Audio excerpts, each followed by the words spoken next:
Saudara yang dikasihi Tuhan, hari ini saya mau mengajak saudara belajar tentang bagaimana Tuhan memperlakukan kita dengan caranya sendiri, supaya kita semakin hari semakin memuliakan Dia.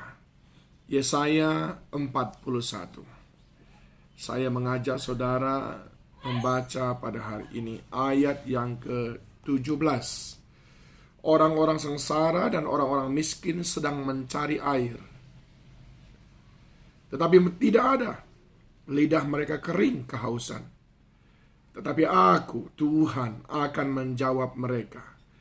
Dan sebagai Allah orang Israel, aku tidak akan meninggalkan mereka.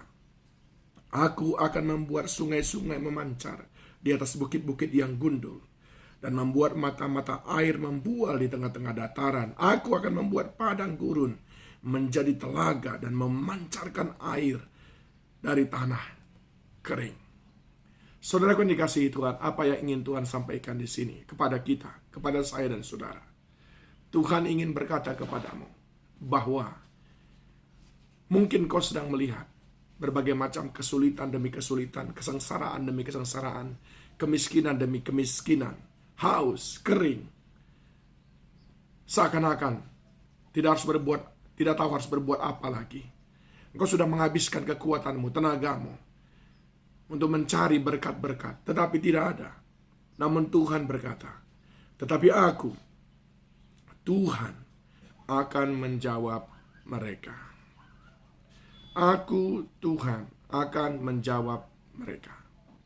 Statement ini menunjukkan bahwa satu, kerjakan bagian kita. Kita selalu harus melakukan bagian kita. Dua, saat engkau mengerjakan bagianmu, yaitu bekerja keras, tidak mudah menyerah, maka Tuhan berkata, Dia akan mengerjakan bagiannya.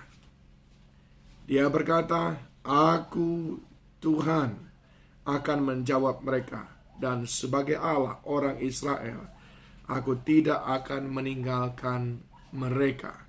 Siapa yang tidak ditinggalkan Tuhan? Orang yang terus mengerjakan pekerjaannya.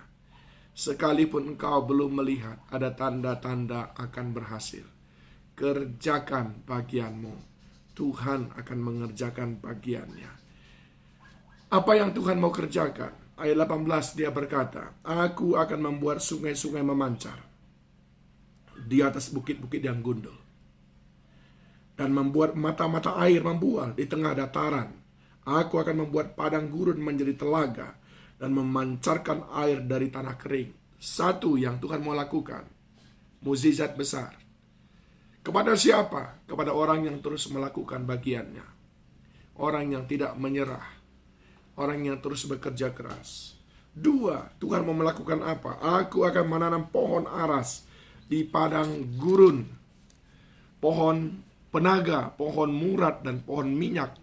Aku akan menumbuhkan pohon sanobar di padang belantara, dan pohon berangan serta pohon cemara di sampingnya. Yang kedua, Tuhan sedang merenda masa depan yang indah bagi mereka yang terus melakukan bagiannya tanpa bersungut-sungut, tanpa mudah menyerah. Saudara, dalam situasi seperti sekarang, mudah sekali kita ingin menaikkan bendera putih dan menyerah. Tapi saya mau berkata, selama engkau tidak menyerah, Allah tidak menyerah dengan dirimu. Selama engkau bekerja, maka Tuhan pun akan bekerja atas hidupmu. Selama engkau berusaha dan melakukannya dalam nama Tuhan, maka selama itu pula harapkanlah mukjizat yang Dia lakukan bagimu.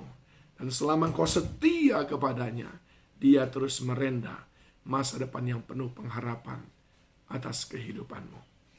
Dan bagian akhir bacaan kita ini, dia berkata, supaya semua orang melihat dan mengetahui, memperhatikan dan memahami, melihat dan mengetahui, memperhatikan dan memahami bahwa tangan Tuhan yang membuat semuanya ini, dan yang Maha Kudus Allah Israel yang menciptakannya. Tuhan mau berkata kepadamu, kalau engkau nanti sudah aku berkati, kalau engkau sudah aku angkat dari kemiskinan itu, kalau engkau sudah aku angkat dari hal-hal yang membuatmu terpuruk menderita itu, ingatlah Tuhan yang membuat semua itu.